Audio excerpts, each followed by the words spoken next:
All right, we're ready.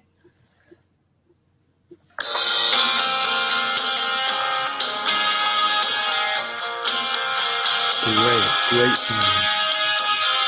Always have displayed on disregard for feelings had by me.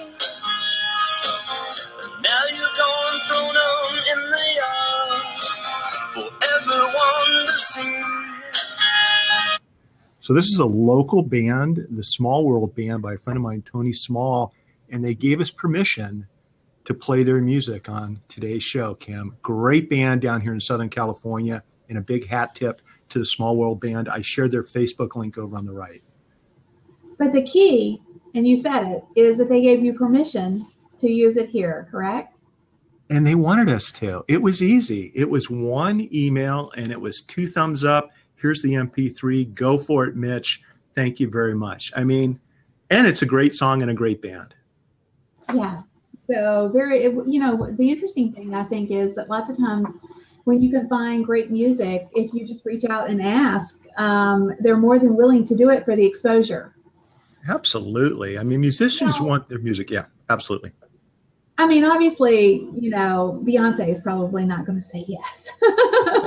But if you could even get your email through to her, right? But, the average person who is trying to get exposure for their art will say yes, more than likely. Absolutely. And we've got, how about 30 more seconds? Is that okay? Yeah. Like a rummage sale, and read all those things you wrote. Every time I failed.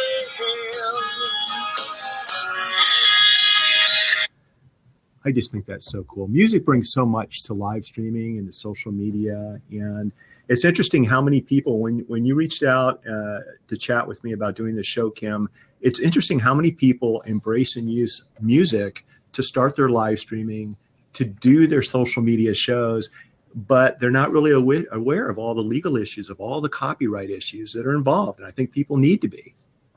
I think they need to be too, which is one of the reasons that I asked you to come on Blab and let's just chat it up and see what the legal, our legal responsibilities, regardless of whether we're business owners or whether we are just, creating video or whether it's live or otherwise. I see a lot of people who, sometimes will upload videos to YouTube, for example, and then they'll get dinged. People say, because YouTube has a content ID where it matches your content, your music content in particular, to copyrighted materials, and it's all automated. And if you get dinged 3 times, you're out of there. You only get 3 shots at it. So it's important, I think, for us to know what is considered copyrighted material. So let's just start there. What is considered copyrighted material? Can you go to the Google machine? I mean, I think it's just bigger than just video too. I mean, Absolutely. I see some people think that they can go to the YouTube, to the Google machine and grab a photo from the Google images. A lot of people do that every single day, every single second. Well, let me start off, though, just by sharing with everybody, although I am a lawyer here in California, I'm not your lawyer. I'm licensed here in California. I'm not giving out legal advice, but I do want to have and participate in a conversation on this topic, and that's what we're doing today. Copyright is a federal law in the United States, and it protects original works of authorship, and that includes music, that includes books, it includes literary and written articles, dramatic items, artistic items, and other works of art. So music falls under that. And it's an automatic right that the creator of the music has. He or she or the band, they don't have to trademark anything. They don't have to file anything. Generally speaking, the creator of the music, like what we just heard with this song from the Small World Band, they're the owners of that music. So the general rule on what I tell everybody, Kim, is that if you want to use somebody else's music, generally speaking, the best thing to do is to get their written permission to do so. I mean, that's the safest and easiest first step. And if you do that, then generally speaking, you don't have to worry about all the other legal consequences. So as long as people get the permission of the artist, then they generally have the right to use that music on their shows. Well, actually, we had a question here that I think speaks directly to what you are saying, and that is, copyright starts at essentially inception. I mean, from the moment you have an idea and you start creating that, whether it's written words or whether it's, music or a graphic, it belongs to that person. They don't have to go to the, trademark place and file some sort of paperwork. It's a innate given right at that moment of inception. Is that correct? That is correct. In the Digital Millennium Copyright Act, the DMCA is what lays out what all the rights and remedies are. What are the rights of the musician? We're talking about music, so what are the rights of the musicians and bands? What are the remedies available to them if they feel that you're using their music, their art, whatever it might be, without their permission? So it's a very, very complicated area of the law. Lawyers specialize in copyright or IP law. It's complicated. And so one way to avoid allowing yourself to get dragged into a legal nightmare. And the reality is most people aren't going to get dragged into that nightmare when they're doing small little shows, okay? It's when somebody takes somebody's music and uses it in a political campaign. Somebody takes somebody's song and uses it to start off a television show without the artist's permission. The remedies available to artists are varied and many, and from a monetary standpoint can be substantial. And so it's just important for people to be very, very careful before they play somebody else's music to start off their talk show, to finish their talk show. Live streaming while doing karaoke can be a very big problem, but you and I see that all the time. And those are entertaining shows. I mean, I don't want to be a buzzkill here. I like that stuff, but that doesn't make it legal. And you mentioned something, and I want to really highlight this because I don't want people thinking just because you're a small business owner or a solopreneur that, they're not going to come after you because you're just this small little entity.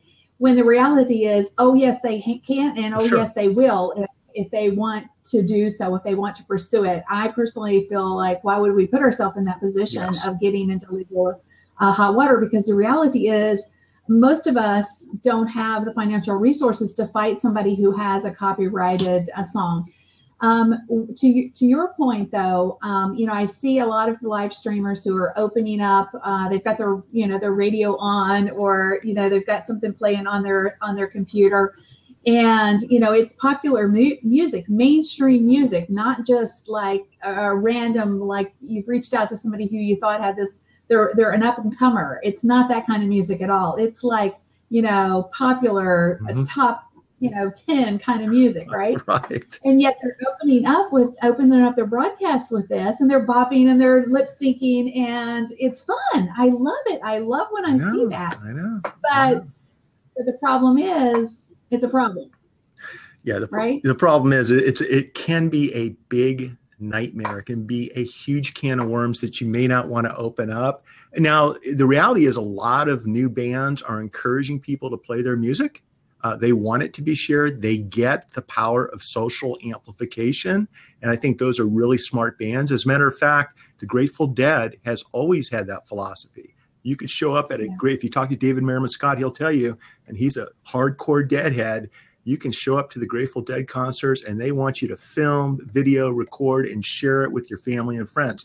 And they've been doing that for 40 years. So they got this concept early. But in today's world, the general rule is you don't want to do it unless you've got express written permission to do that. But there are some exceptions, Kim.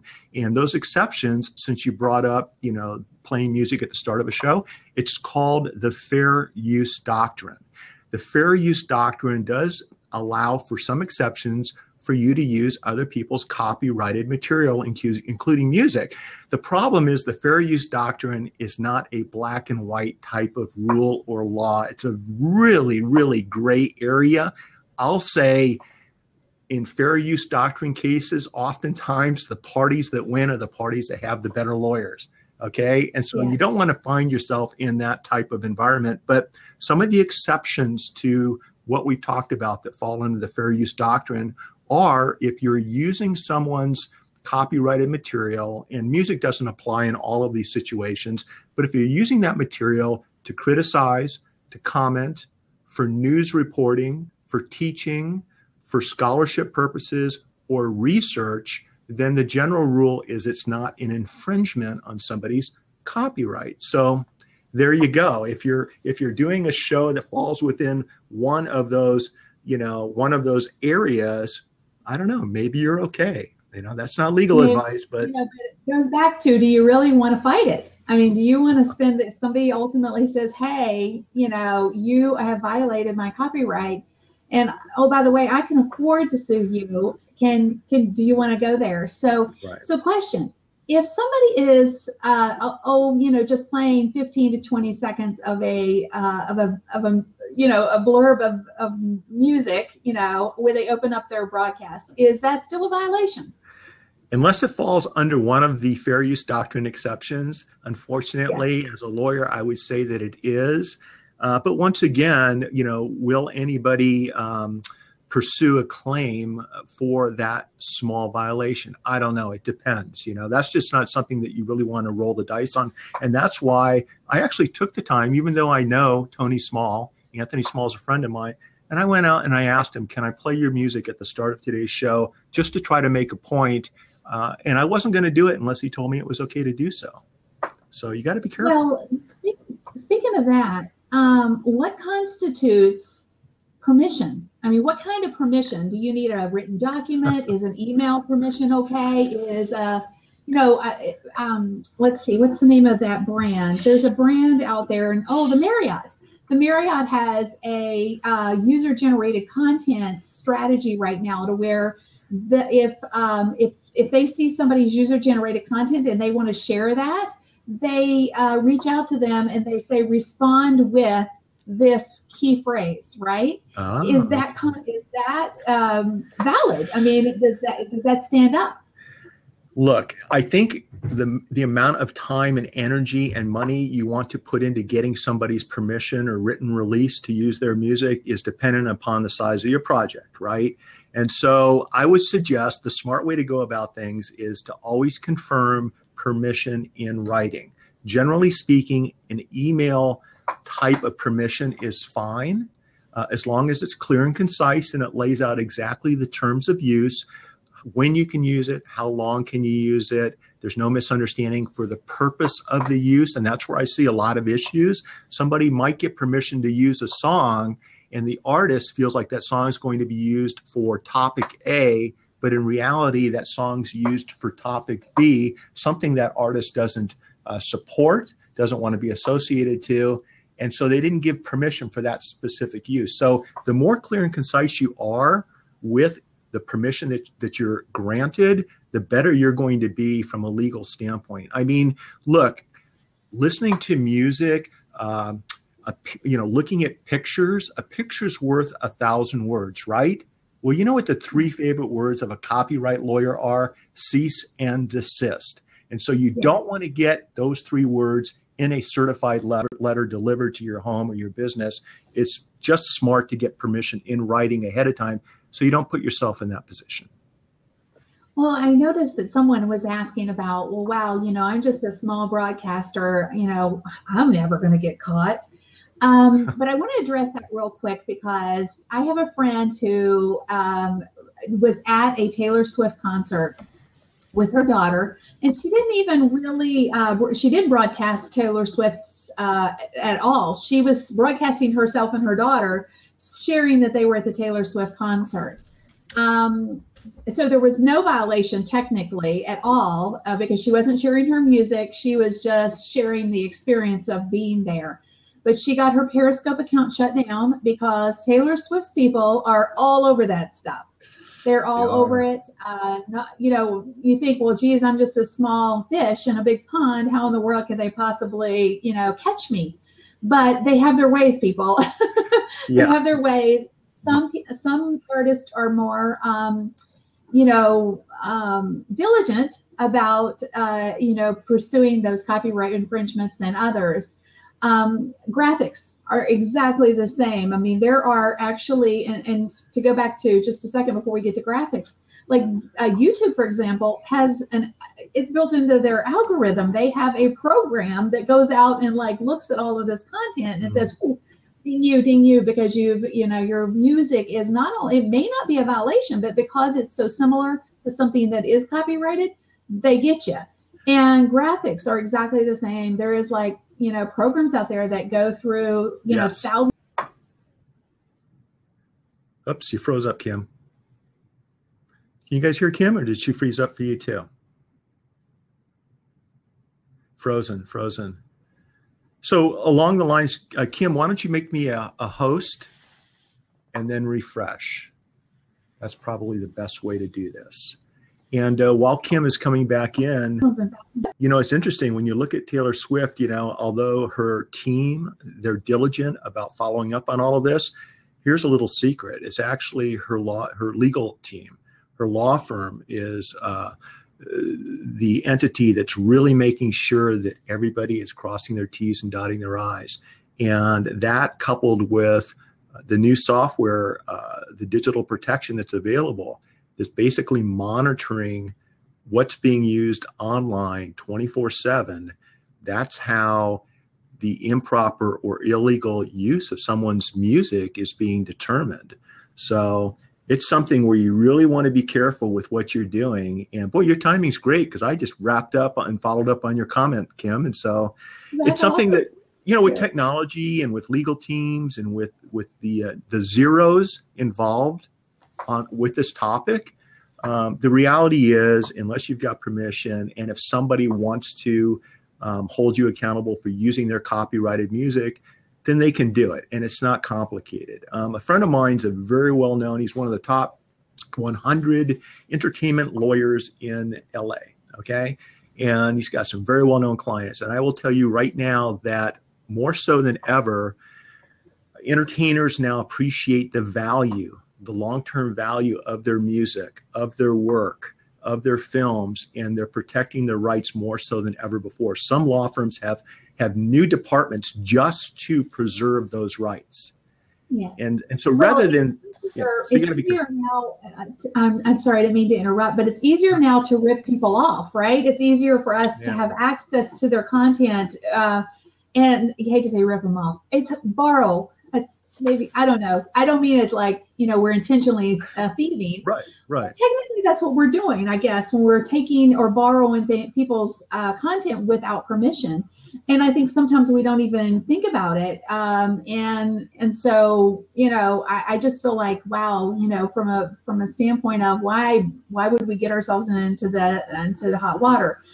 That said, though, there's a lot of people who obviously do a lot of this type of thing. Like they'll lip sync. In fact, you'll see a lot of lip syncing on YouTube, for example.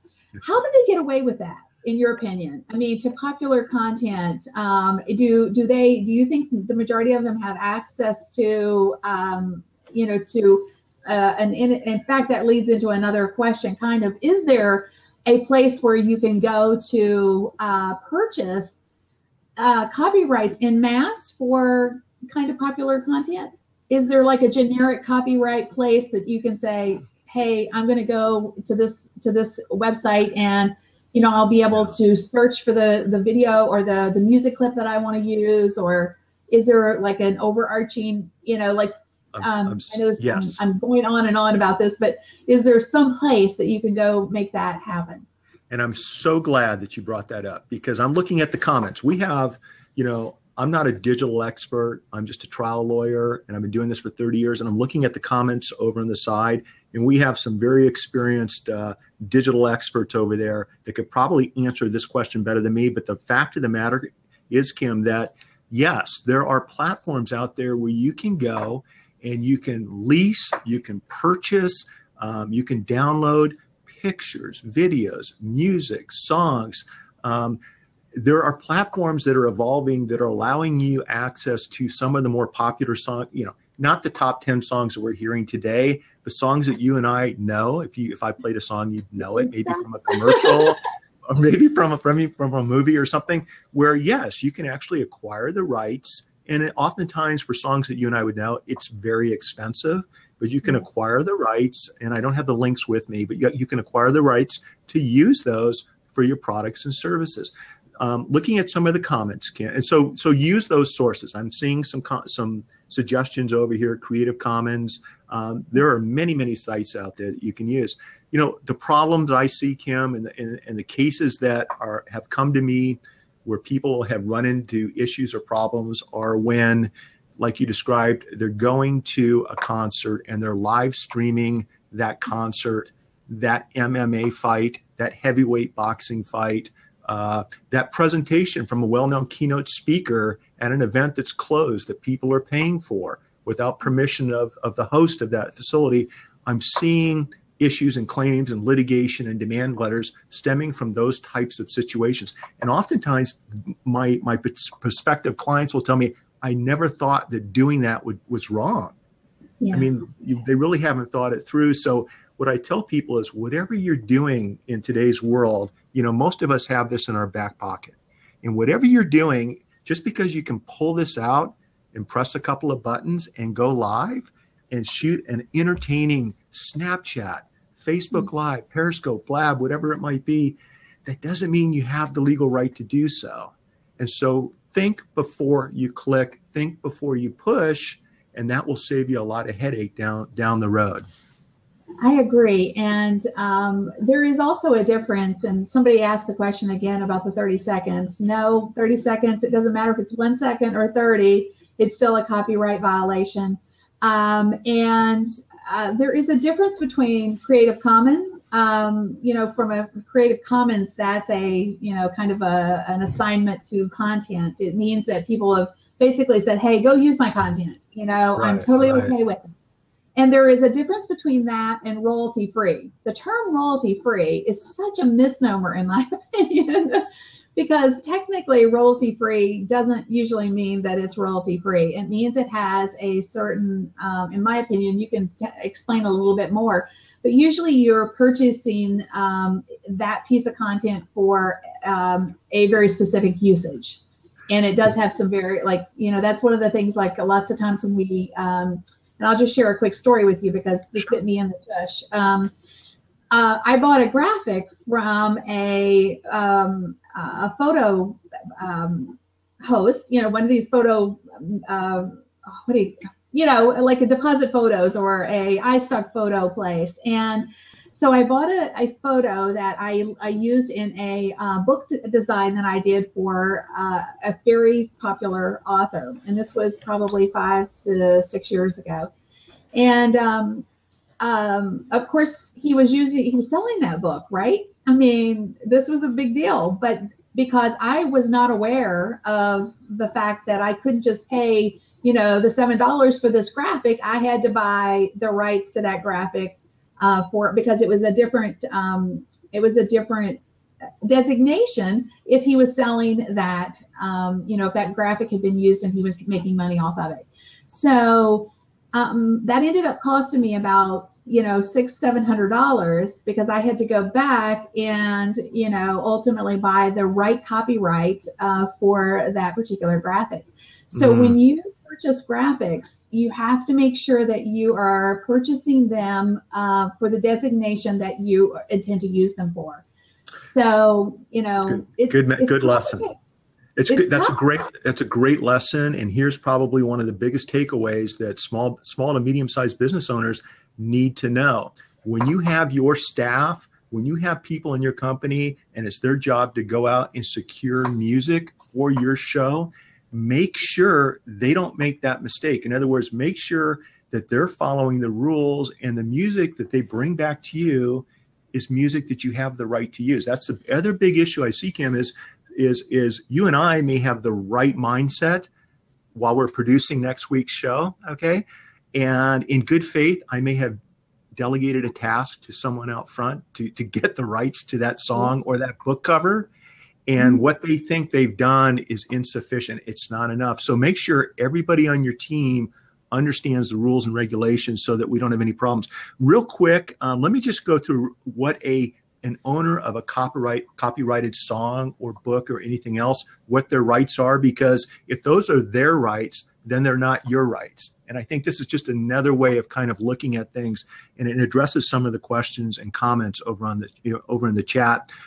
Section 17 USC Section 106. So it's 17 USC Section 106, that's United States Code, lays out what a copyright owner's rights are. And primarily it's to do 4 exclusive things. Number 1, if you create the song, then you have the right to reproduce that song. Nobody else does without your permission. Number 2, it allows you to display the copyright. In this case, post that song online. Use that song in live streaming. Use that song offline at an event or a function. Number 3, it allows you as the owner to prepare what are called derivative works based upon that copyrighted item, which for purposes of this blab is a song. It's been a long day, so just bear with me. I need another cup of coffee. And then last, it allows you as the owner of the song to distribute copies of your song, of your copyrighted work to the general public. So if you're interested in doing any of those 4 things and you didn't create the song or the copyrighted material, then you probably don't have the right to do any of those things without written permission. And that's just another way I share this concept with my clients, because sometimes people are, well, you tell them they can do this, and so they think they have the green light to do way more than what you were sharing with them, where when you let them know what the copyrighted owner of the material's rights are, unless you're one of those 4 things, you don't have the right to do it, okay? Except for the fair use doctrine. And it was somebody mentioned in the comments here, and I thought it was appropriate to really address this. When you purchase a graphic, for example, or a song or a video, because you can do video clips even, you are, basically just buying a license to that. You're not buying the copyright. The copyright still belongs to the originating source. They're just saying, hey, for a set amount of money, you can use my content for the purpose that you paid for, essentially. So it's important to understand that you can't turn around and sell that piece of content as your content, because it doesn't belong to you, even though you paid for it for a specific purpose, essentially. So I thought that was something that was worth paying attention or restating, because again, I think lots of times people don't understand, and I think they don't understand, this is such a big thing that, it could really get people into a lot of hot water. I mostly see it, honestly, right now from a graphic standpoint, where people will grab a graphic. But as live video continues to really take off, just similarly to what you were saying, just because we have this doesn't mean we can literally just open it up and start broadcasting. Yeah. To take it a little bit further from the standpoint of privacy concerns, I have heard people say that they've been asked to stop live streaming in public places in some cases because, did you ask anybody if they show up in your background or they show up and you're like showing something? Did you ask their permission to show them in your video? No, most times we don't. So at some point, this is going to get dicey, right? Don't you agree? I mean, at some point, where you draw the line? This is an exciting time to be alive. It's an exciting time to be a lawyer, because things are changing every single day. Things are changing exponentially fast. And I'll let everyone in on a little secret. The law is usually about 10 years behind the technology. Okay. The reality with copyright law is what applies offline applies online today. It is applicable, so we need to be careful. A couple of thoughts. Live streaming, shooting video, whatever it might be in a public place, it comes down to what is a reasonable expectation of privacy. My argument would be most people have the right to live stream, to record in a public place, okay? The issue I see that comes up is when children might be involved. Generally speaking, if you're at a school play, if you're at a public playground with children present and things like that, depending on what state you're in, depending on what's going on, depending on what's ethically and morally correct, and that's a whole nother conversation, maybe for another blab. Someone just put down here, Child Online Privacy Protection Act. You want to be careful when you have minors involved in anything you're doing in real time, whether it's audio or video. But once again, what can solve all of these problems is a little bit, the 6 Ps. Prior preparation prevents piss poor performance, okay? And so that's a Latin term I learned in law school. But it's something where, if you plan ahead and you acquire the proper authorization and waivers, then you're not going to have these problems. And sometimes, Kim, people in public places will say, hey, you can't film here, or we don't want you recording that music from a distance.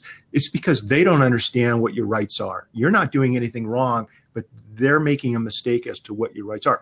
Oftentimes, if you reach out ahead of time before an event starts, before the pressure's on somebody's shoulders to make sure everything's working correctly, you can talk your way through, educate, and then get the waiver that you need. So those are some other big areas. I'm glad you brought that out. What's the biggest issue when you're consulting with a client? When a client comes to you to put together a social media product or service, what are some of the biggest copyright, maybe with respect to music or images, issues that come up that you have to talk to them about? Is there something that comes up over and over?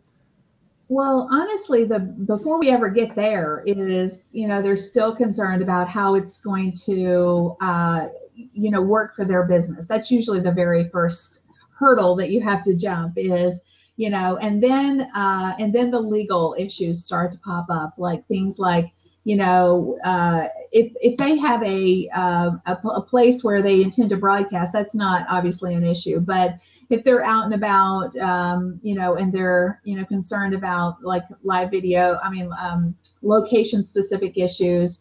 Most of the time, though, so far that I've had to deal with clients it's more about the application from a business standpoint. How's this going to benefit the business? And then, and the bigger the brand, the more concern there is for the legalese, dotting all the I's and crossing all the T's. But, I to your point exactly, I think that a lot of the legal pieces and parts haven't caught up with how fast technology is moving.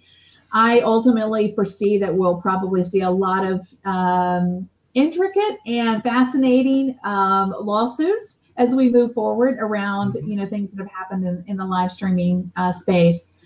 One of the questions, though, that I thought was really good, and it ties back in, Laura's asking, if you have the radio playing softly in the background, is that technically, if you've got the radio playing, you could violate the copyright laws of like 10 or 20, mainstream artists because you've gotten, you've been playing their music while you've been streaming live.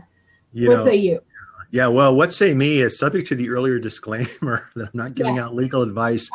My question back, and there are some really good questions over in the chat. I wish, we had time to address all of them, is I would ask her, what is it that you're doing? Are you broadcasting something? And if the answer is yes, my question is, what exactly are you broadcasting? Are you broadcasting just your voice? Are you broadcasting just your message? Or is your audience listening to something else? I'm talking about that radio in the background. And there's an argument that even though it's incidental music in the background, played at a very low level, the reality is it's probably a copyright violation unless you fall under one of the fair use doctrine exceptions, okay? So I hope that answers your question. Take those again, because, I think there's a lot of people who misunderstand the fair use law. Sure. What categories. Like, I know if you're a news organization, technically you are fair use. You can use, copyrighted materials.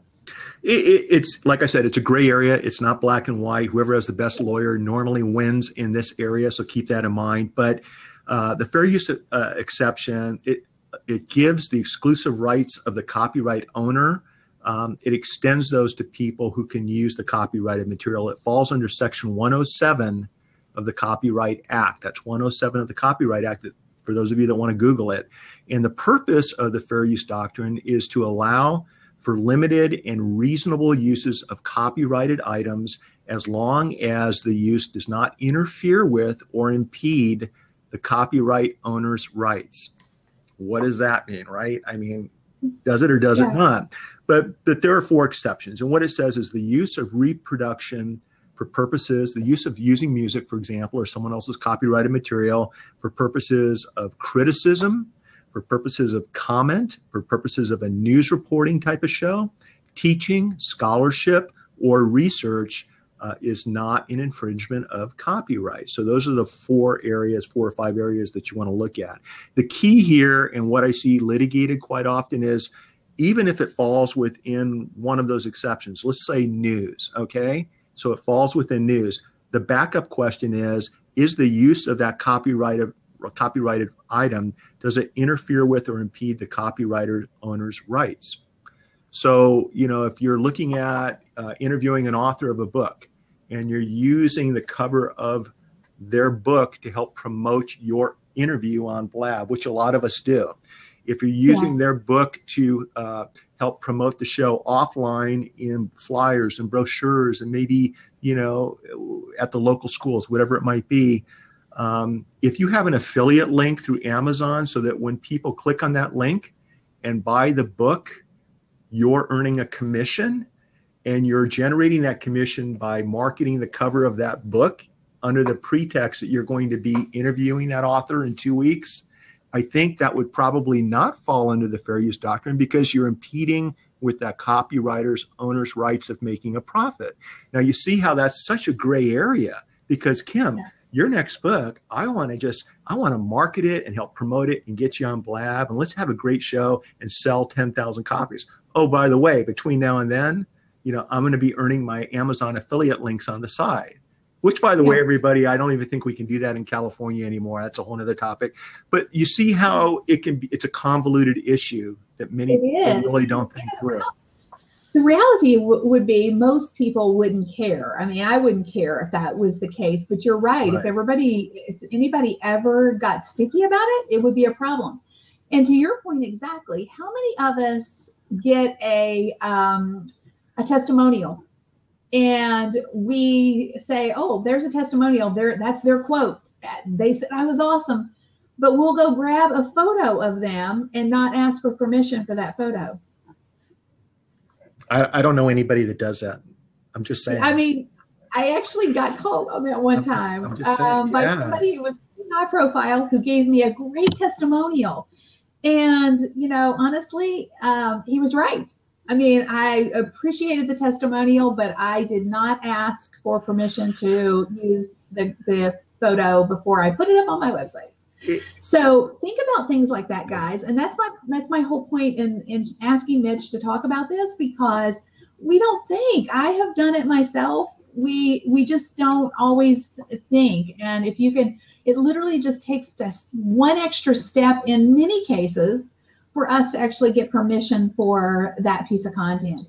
In the social space in particular, it's a problem because we're so used to just sharing. Hit that share button. Somebody in my inner circle this morning posted and said, is it okay if somebody shares my Instagram photo? She said, I don't like that. I mean, so, she didn't appreciate that somebody took her Instagram photo and shared it. They tagged her, but in her opinion, just because they gave her credit didn't negate her ownership of that. She didn't like that they shared it on her particular, on their Instagram account. Interesting. So, most of us, we're like, we don't care if people share our content, but there's always some that don't appreciate it. And it's always better to ask permission than to ask for forgiveness after the fact. I know a lot of people will teach that. I don't believe that. Well, and that's a good rule to live by after the age of 12. Okay, up until 12, you want to open up that cookie jar and take the cookies and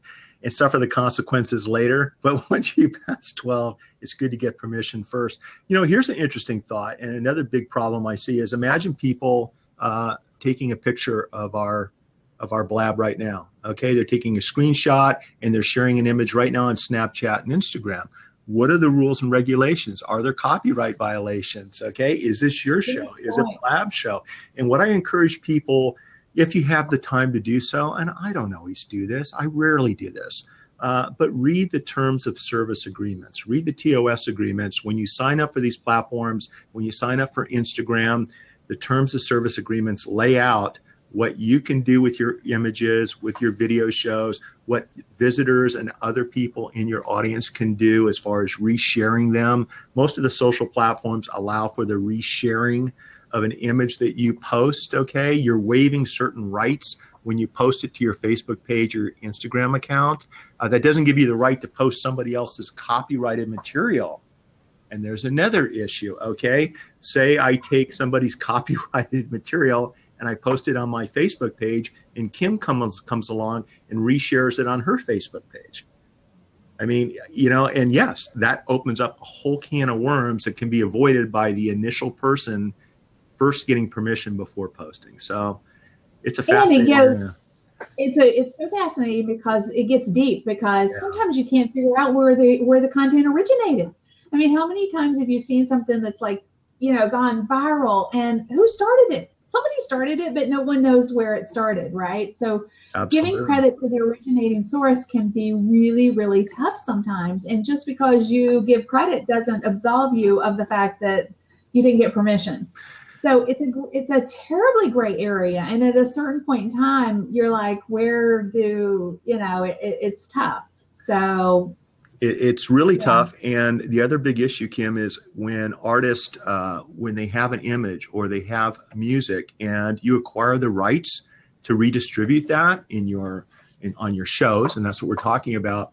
What that doesn't give you the right to do is alter it, crop it, change it, delete certain portions of the song. And that's another big area I see people slip up on. It's sometimes an artist will feel, well, rightfully so, they'll feel like this is their image, this is what they painted.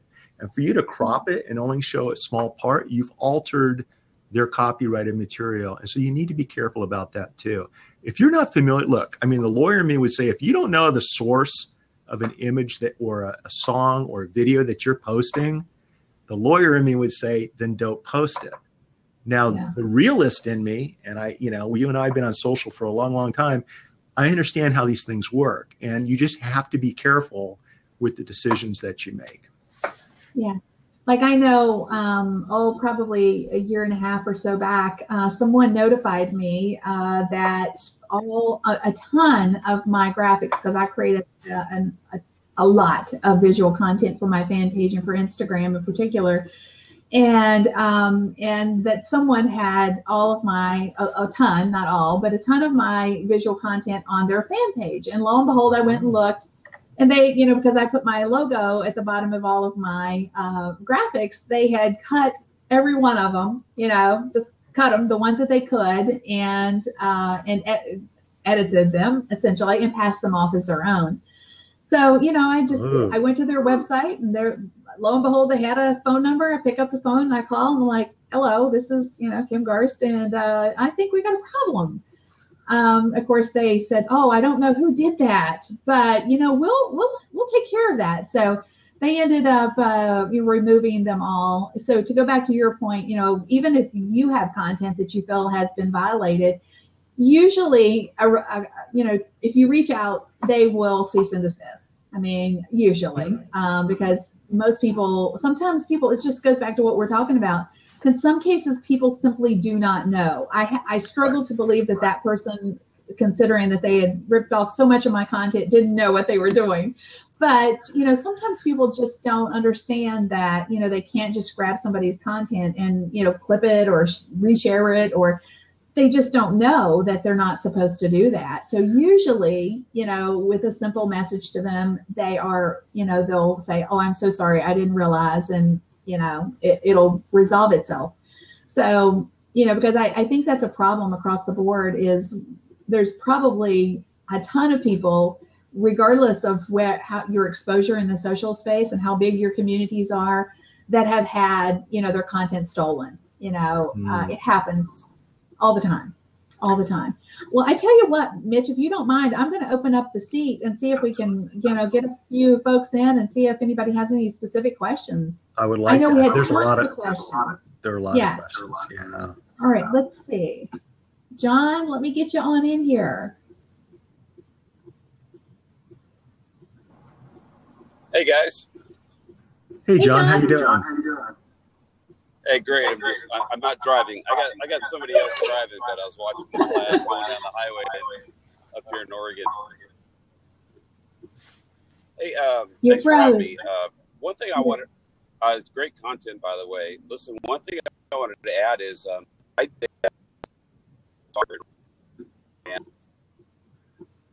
Oh, you know what? That's just not going to work. All right, What? John, try coming back. So while we're waiting on John, we'll get Jack in here and see. And Kim, Laura wants permission to take a screenshot for a post Sure. on her Facebook biz page. That's fine with me.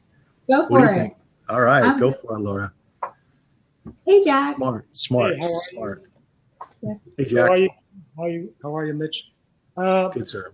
I know. Thank you. I know a lot of people are on YouTube and they play instruments. Like I played a guitar, let's say, and they, let's say during their video, they play their interpretation of what's obviously a popular song. Where does that fall? You mean, for example, like a band or an individual singing their own version of a song? Yeah. Something like that? Where's the Or even line? karaoke, right? Yeah. Well, just playing their version. Well, their version, but obviously you know what song it is. Yeah. Where does that- Well, I mean, think about. So my understanding is, for example, if I can't think of a popular song right now, but if I was to grab a microphone this evening and down at the restaurant where I'll be having dinner, if I was to stand up and sing that song and have you and Kim accompany me in the background, I don't consider that a copyright violation of any sort, but that's just me. I mean, is that what you're asking, or are you talking about playing the band's actual music in the background? No, actually playing the song on whatever instrument you play on Yeah. YouTube, let's say. Because I know I've had people that were in bands who played songs on YouTube, and they got the copyright notice from YouTube. Ah, okay. Because I think YouTube scans the music and the videos, and they look for copyrighted. I guess there's some kind of algorithm that looks for different types of music, and I guess they were close enough to the way they were playing the song that it actually came up as a copyright violation. And I could see that happening. If I was to, it's one thing for me to stand up and read somebody else's book at a book reading, for example. It's another thing for me to take that page and republish it on the internet. And the algorithms are going to pick up those words and determine that it belongs to somebody else. I think that's probably what your friend experienced on YouTube. But that's a good question, and I don't have the specific answer. I would suggest that, get permission before you play someone else's song. That's probably the best way to go about it.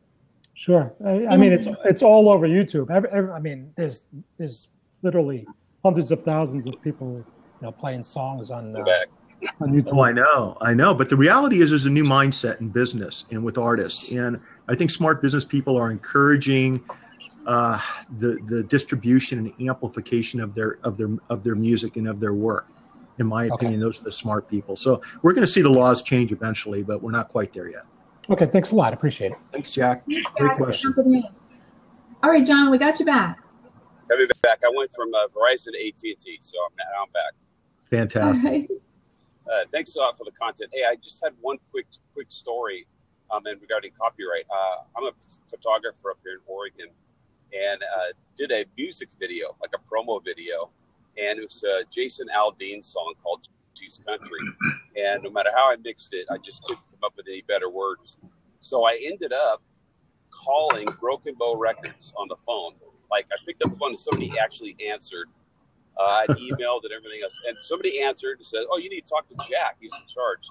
So I got his voicemail a couple times. And then, like, a week later, I get this call on my phone from Nashville. And it's the guy, Jack. And I said, "Hi, how are you?" He goes, "Hey, what can I do for you?" I said, "I really like to use Jason Aldean's song, She's Country, CMA nominee award winner." And he goes, "You know what?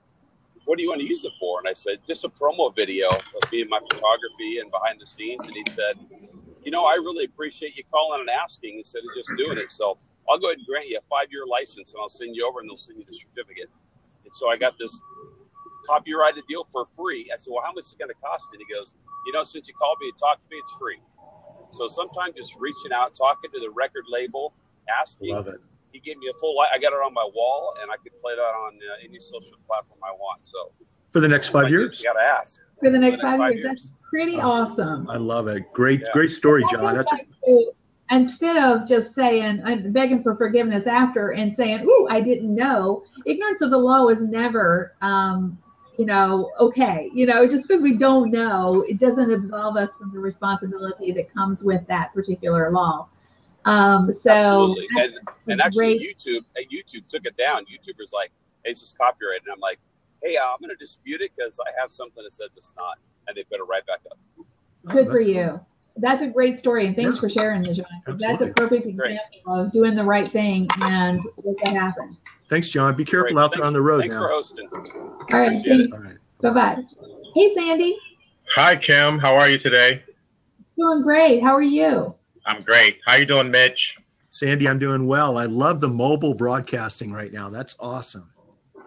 I'm on my my laptop, but I haven't had much luck with broadcasting through my mobile devices yet. So I'm on my roof, aka my lab, aka the office. Okay. Not too far from you, Mitch. We're probably 20 minutes apart here in Long Beach. About 20 minutes. Awesome. Well, it's great to see you, Sandy. Yeah, you too. I know we've been going back and forth, but let me get to the point. I had mentioned earlier and asked a question about my church having an issue with me live streaming their, the service, which included the music. Now, the simple solution to that really is I don't stream the music, just the message. But I'm trying to figure out really, and someone answered it. I mean, it's obviously copyright issues with that because they're playing music from centuries ago, and we have an orchestra and a choir and all that kind of good stuff.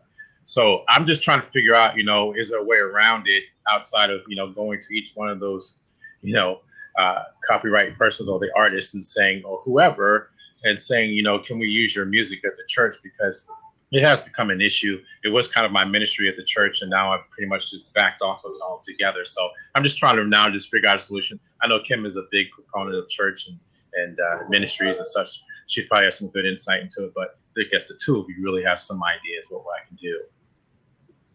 That's a great question. And Mitch, obviously when a church purchases hymn books, for example, right? There has got to be some copyright attached to those hymn books. But once you start verbalizing those hymns and somebody starts recording them, wow, see, this goes into like all kinds of different scenarios and legalese, right? Yeah. Really. And then, keep in mind, so Sandy, am I correct in understanding what you're trying to record, whether it's audio? Let me get the... That's me. If you hear that buzzing, that's me. Yeah, I have a jacuzzi on the roof that makes that noise every now and again. Okay, I was looking around. Sorry. See what's going on. So, are you talking prison about break? when they're like my prison orange? Where are you really, Sandy? When you're broadcasting, are you shooting, for example, the performance that's taking place within the church itself, the choir, the band, something like that, and that's what you're trying to broadcast, right? So, and that's a choir and orchestra or band that belongs to the church, basically. It's the church. Exactly. So have you asked the church for permission to do all of the above? And if so, what was the response? Everyone was fine with it for a while. I would say probably for good, maybe 3 months or so. And then all of a sudden I was just, because I was streaming it on my Facebook Live, and it wasn't public even. It was, I don't know. What the point is that they asked me to stop. The music ministry had some issues with it, and obviously there's some copyright issues associated with it. So, again, the easy solution would have been for me to just broadcast the message and not the warm up per se. But they've just basically said we need to stop this until we can figure out the copyright issues. So, right. I was kind of confused because obviously we see people everyone else doing it. You go to YouTube and you see everyone else's ministry, even someone like, Joyce and Joel and Creflo and all those folks, doing their ministries, live streaming those. And, so what are their solutions? What are they doing to solve that issue? And it's, So keep in mind that just because everybody else is doing something doesn't make it legal. So that's one thing. Number two, the scenario that you just described to me, in all honesty, it sounds to me as though the church, your church, has the right to give you permission to stream or not stream. I think that's where the issue is. And so if they're not giving you permission for whatever reason, then really that's the end of the story. I mean, you probably it is. I mean, it is. So I don't think you can circumvent that. I don't think you really want to circumvent it, even if you could, because it would create probably a lot of bad feelings and bad blood. But I think that's the deal right there. You need their permission before you can go live with their performance. Yeah. And, I'm not trying to battle it either. I pretty much just, again, it was something I was trying to lend my expertise to the church and wanted it to be sort of my ministry, and and not because I grew up in church, so I wanted to. That was my give back. So I let it go, honestly. But in letting go, I'm still keeping my ears and eyes open to the possibilities of educating them, if you will, on how we can actually do appease both parties, myself and them. And obviously, it's they don't want to be sued, and they're incorrect in thinking that they shouldn't, allow me to just broadcast when there's the services. So it's not like it's we don't have any issues. They said stop, I stopped, and that's not a big deal. But at the same time, it's still something I have a passion for and wanted to figure out if there's a way that we can coexist per se. I'm not aware of any exception to what we've already talked about. And what's interesting is Destiny Biz Dev talked about, do you have to go to all the artists to play them? And the reason that's an interesting question to me is that oftentimes with schools, with churches, the way it works is if you're participating in a choir, in a band, you're signing documents where you're giving certain rights, copyrights, et cetera, to that school, to that church. So the church is overseeing the orchestra, for the band, for example. And then if that church wants to turn around and give you or someone else the rights to distribute that copyrighted material, then the church or the school has the ability to do that. So Destiny Biz Dev, I mean, that's the way that normally works with most business entities. Great question, Sandy. My pleasure, you guys. All right. Thank you. It's been nagging at me, so I appreciate you guys. All right. Good luck. Keep doing what you're doing. Well, Thank you. Spreading the word. Yeah. Thank you. Okay, guys. Thank you, guys. Talk to you soon. Thank you. Make sure we'll have to do coffee sometime. I would love to. Belmont Shore. Anytime. Reach out. All right. Okay. Yeah. Cool. That's awesome. All right. See you guys. See you guys. All right. Do we have time for one more question? Sure. Mitch? I want to be cognizant of yours. So let's see if we can get Deborah in here, and we'll take one more question here. What is BMI? I should know this, but I don't. Can you go to one of the big places like BMI if the music is all from them? That's a great question. I'll have to figure that out. Hi, Deborah. Yay! Hi, Deborah. I'm not exactly camera ready, but I wanted to jump in and say hi. For the past. Oh, nice to meet you, Mitch.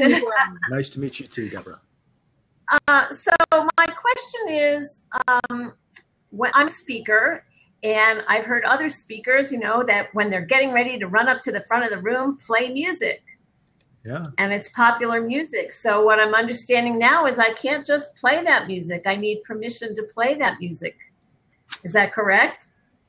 I would suggest that is correct. You generally need the copyright owner, and don't shoot the messenger here. Okay. I would rather see you jump up on stage to music blasting out. That's much more exciting. But the reality is, I mean, right? That's the fun part. And I'd even like to hear you, break out in song. That would be awesome. But the general rule is you do karaoke. And that's the same issue with karaoke. So you generally need the artist or the copyright owner, whoever that might be, right? It might not be the artist. Okay. Good point. The gentleman that was on earlier, we're all assuming that the people he called had permission to give him permission to give him the copyright, to give him the license for 5 years. sometimes you find out after the fact that's not the case. So you have to do your due diligence and make sure that, for you, for example, if there's a song that you're passionate about, you might want to spend a couple of weeks and reach out and find out who you need to contact and let them know why you're using it. And oftentimes I think the artist will say, or the company representing the artist, you know what, sounds like a great cause. We would love to have our music shared as long as you don't alter it or change it in any way. Go for it, Deborah. I mean, so you might want to do the legwork to make that happen.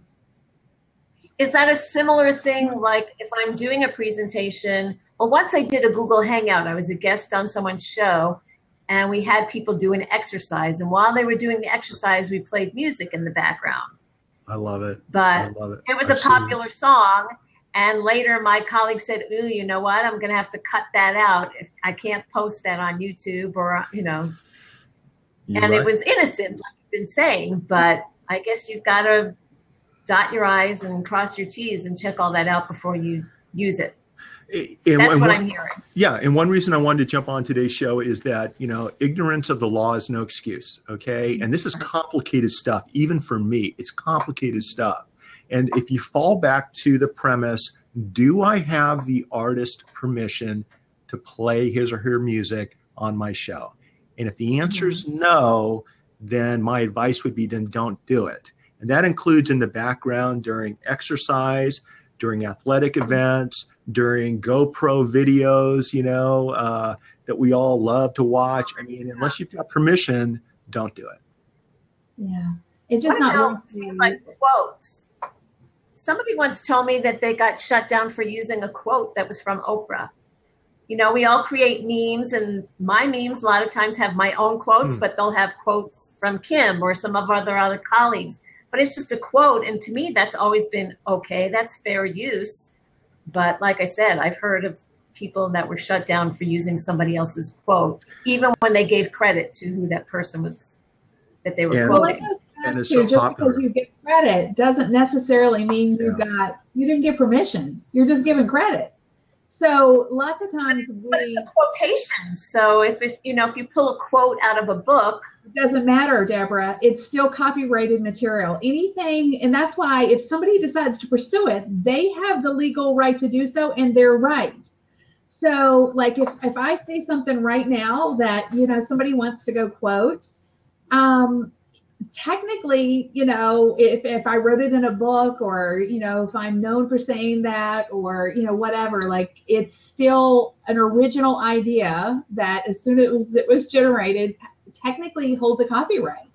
So if somebody wants to pursue it, they can do so. And they have the right to do so because it's their original content, which is tough. The reality, though, in the social space, this is what we're up against, guys, and this is why it's so fuzzy, is people share content all of the time. Most people don't have a problem with you sharing their content.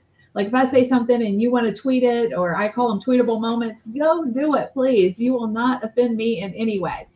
But if somebody ever takes exception to you sharing without asking them before you share it, they're right. You're wrong.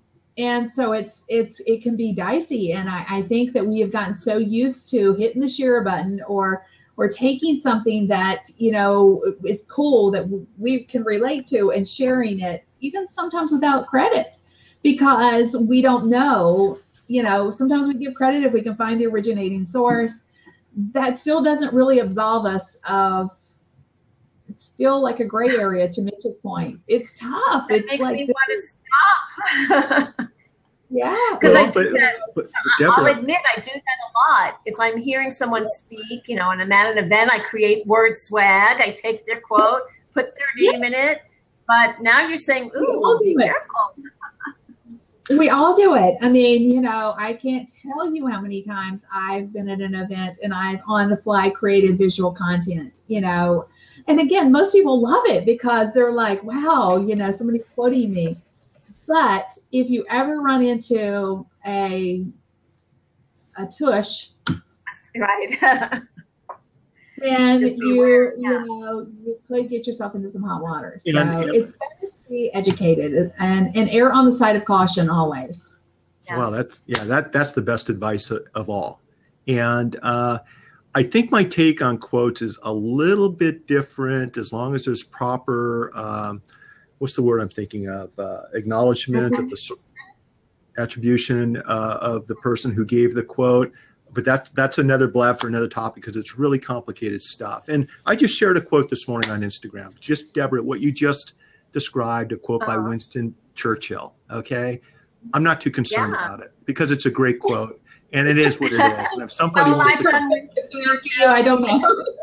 You know, but it's something that a lot of us do. And I think as long as we acknowledge who's putting it out there, there's not a whole lot to be too concerned with. But this has been a great show. And Kim, while we're wrapping it up, I want to play a little music in the background. Let's do this. Does that work? And by the way, we have permission. Yeah.